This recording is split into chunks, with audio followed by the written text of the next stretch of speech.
காரைக்குடி அருகே பள்ளத்தூரில் அரசு பெண்கள் மற்றும் குழந்தைகள் மருத்துவமனை கூடுதல் கட்டிடத்தை அமைச்சர் KR பெரியகருப்பன் திறந்து வைத்தார். சிவகங்கை மாவட்டம் காரைக்குடி அருகே பள்ளத்தூர் முதல் நிலை பேரூராட்சி அரசு பெண்கள் மற்றும் குழந்தைகள் மருத்துவமனை கூடுதல் கட்டிடத்தினை கூட்டுறவுத்துறை அமைச்சர் KR பெரியகருப்பன் திறந்து வைத்தார்.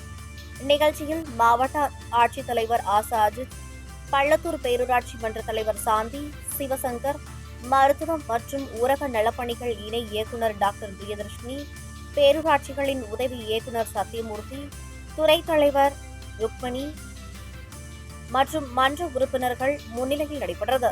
விழாவில் நன்கொடையாளர்கள் உமையாள் ஆட்சி நினைவாக சென்னை அருண் வள்ளியம்மை ஆட்சி, ஜவஹர் குடும்பத்தினர் கௌரவிக்கப்பட்டனர். பள்ளத்தூர் பேரூராட்சி செயல் அலுவலர்கள் சுப்பிரமணியம் நன்றி கூறினார். துணைத் தலைவர் ராமமணி அவர்களே, இந்த 12வது வார்டுடைய இந்திய நாட்டை, குறிப்பாக நம்முடைய தமிழகத்தை பொறுத்தவரையில் கல்வி, தொழில் வளர்ச்சி, வேளாண் மற்றும் சுகாதாரம் போன்ற துறைகளில் ஒரு சிறந்த மாநிலமாக நம்முடைய மாநிலத்தை உருவாக்க வேண்டும் என்ற உணர்வோடு செயல்படுகின்ற மாண்புமிகு முதலமைச்சர் அண்ணன் தளபதி அவர்களுடைய தலைமையில் இந்த அரசுக்கு 1000 நெருக்கடிகள் நிதியை பொறுத்த வரையில் இருந்தாலும் கூட மக்களுக்கு சேவை செய்வதை, மக்களுக்கான திட்டங்களை கொண்டு போய் சேர்ப்பதில் நம்முடைய மாண்புமிகு முதலமைச்சர் அவர்கள் இந்திய துணைக்கண்டத்தில் இருக்கக்கூடிய முதலமைச்சர்களை எல்லாம் முனைப்போடு செயல்படுகின்ற முதன்மை முதலமைச்சராக அவர் கருதப்படுகிறார். அந்த அளவுக்கு அவருடைய செயல்பாடுகளை கணித்திருக்கக்கூடியவர்கள் பெரும் பங்களிப்பு சிறப்பாக நடைபெற்று வருகிறது என்பதை நான் இங்கே சுட்டிக்காட்ட கடமைப்பட்டிருக்கிறேன். முதலமைச்சர் அவர்களை பொறுத்தவரையில் அவர் முதலமைச்சர் என்ற முறையில் எல்லா துறைகளும் சிறப்பாக முன்னேற வேண்டும். அப்படி எல்லா துறைகளும் சிறப்பாக முன்னேறினால்தான் மாநிலத்தினுடைய ஒட்டுமொத்த வளர்ச்சி என்பது எட்ட முடியும் என்பதை உணர்ந்து அனைத்து துறைகளும் சிறப்பாக இருக்க வேண்டும் என்று ஆலோசனைகளை வழங்கி துறை சார்ந்த அமைச்சர்கள், அதே போல செயலர்கள், மாவட்ட ஆட்சியர் அவர்களுக்கெல்லாம் அறிவுரைகளை வழங்கி இந்த மாநிலத்தின் பல்வேறு துறையினுடைய வளர்ச்சி, குறிப்பாக 2 துறைகளை தன்னுடைய கண்களுக்கு இணையாக, காரணம் மருத்துவத்தை சிறப்பாக பார்ப்பது மட்டுமல்ல, அதை குறைந்த கட்டணத்திலும் நம்முடைய தமிழ்நாட்டு மருத்துவர்கள் செய்து தருகிறார்கள் என்பதுதான் அதற்கான அடையாளம்.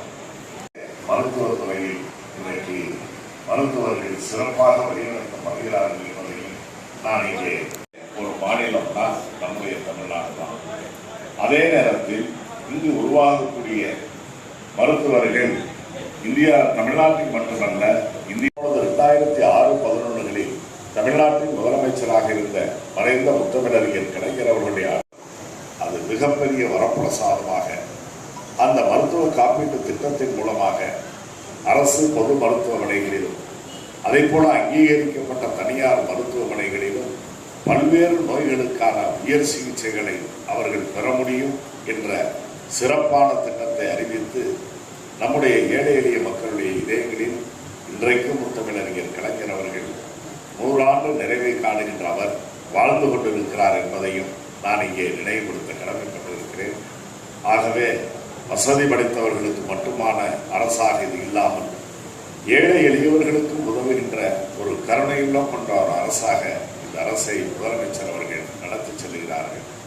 அத்தகைய முதலமைச்சருடைய எண்ணத்தை முழுமையாக அரசு நிதியின் மூலமாக செயல்படுத்துவது கடினமாக இருக்கின்ற காரணத்தாலே தான் இங்கே நம்முடைய மாவட்ட ஆட்சியர் அவர்கள் குறிப்பிட்டு சொன்னதை போல நமக்கு நாமே என்ற ஒரு திட்டத்தை அறிவித்து அந்த திட்டத்தின் மூலமாக இது போன்ற மருத்துவமனைகள், பள்ளி